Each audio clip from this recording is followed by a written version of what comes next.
بالله من الشيطان الرجيم. بسم الله الرحمن الرحيم.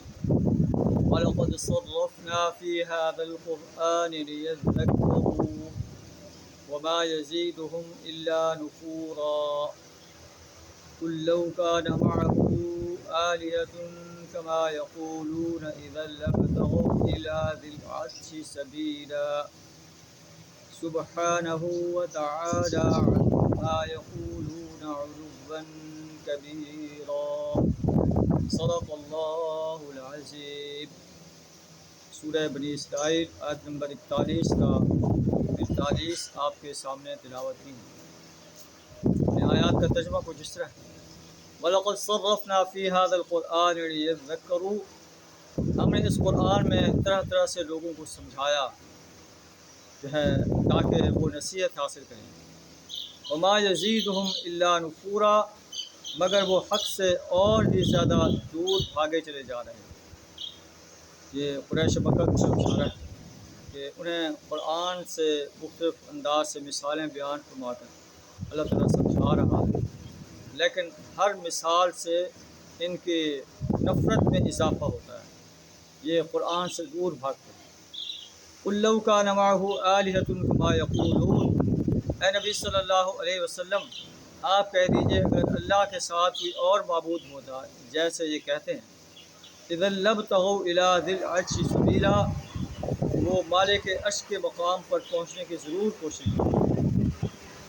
سبحانہ وتعالی عما یقولون علوا کبیرا. اللہ پاک ہے، برتر ہے ان باتوں سے جو لوگ کہہ رہے ہیں. وہ ان باتوں سے بلند و بالا اور برتر ہے، پاک ہے. یسبح له السماوات السبع والارض ومن فیہن. ساتوں آسمان اور زمین کے اندر جو کچھ ہے اللہ کی تسبیح بیان کر رہا ہے. وَإِن مِّن شَيْءٍ إِلَّا يُسَبِّحُ بِحَمْدِهِ. اور نہیں ہے کوئی چیز مگر وہ اپنے رب کی حمد کے ساتھ اس کی تسبیح بیان کر رہی ہے. وَلَٰكِن لَّا تَفْقَهُونَ تَسْبِيحَهُمْ. لیکن تم ان کی تسبیح کو سمجھتے نہیں. إِنَّهُ كَانَ حَلِيمًا غَفُورًا. اللہ بڑا بردبار ہے، معاف کرنے والا.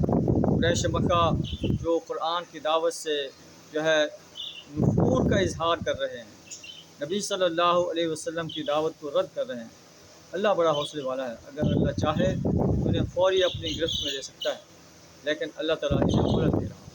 غفورا، معاف کرنے والا ہے. ہو سکتا ہے کہ زندگی کے کسی لمحے یہ اللہ کی طرف الٹ آئے، اللہ ان کو معاف کر دے. قرآن چونکہ آفاقی کتاب ہے، پوری انسانیت کے لیے، پوری انسانیت اس سے مخاطب ہے.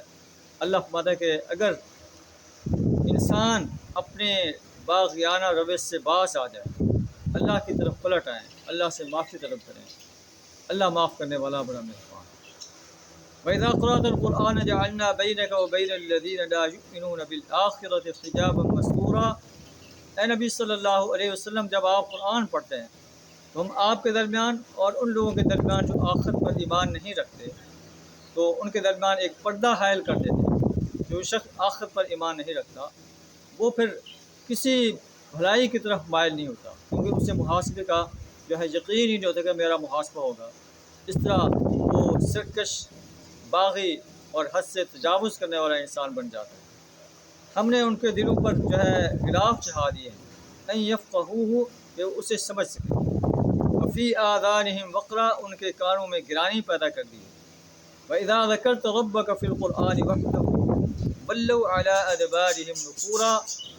اور جب آپ قرآن میں ایک اللہ کا ذکر کرتے ہیں، ایک رب کا ذکر کرتے ہیں تو وہ نفرت سے منہ موڑ لیتے ہیں. ایک اللہ کی بندگی، ایک اللہ کی غلامی، ایک اللہ کی پرستش، ایک اللہ کی اطاعت سے وہ نفرت کا اظہار کرتے ہیں. آئیے ہم بھی اپنے گریبان میں جھانکیں کہ ہم اللہ کے قرآن کی کتنی اطاعت کر رہے ہیں. اس قرآن عظیم کو ہم کتنا صحیح تلفظ کے ساتھ، صحیح تجوید کے ساتھ سمجھ کر پڑھتے ہیں، اس پر عمل کرتے ہیں، اس کی انسانیت کے سامنے دعوت پیش کرتے ہیں. اور قرآن جو نظام دیتا ہے اس نظام کو قائم کرنے کے لیے ہم اپنا کتنا کردار ادا کرتے ہیں. اللہ سے دعا ہے ہمیں اس کتاب انقلاب کو، اس سرزمین پر غالب کرنے کے لیے اپنا مال، جان، وقت اور صلاحیت کھپا دینے کی توفیق عطا فرمائے۔ آخر دعوانا الحمدللہ رب العالمین۔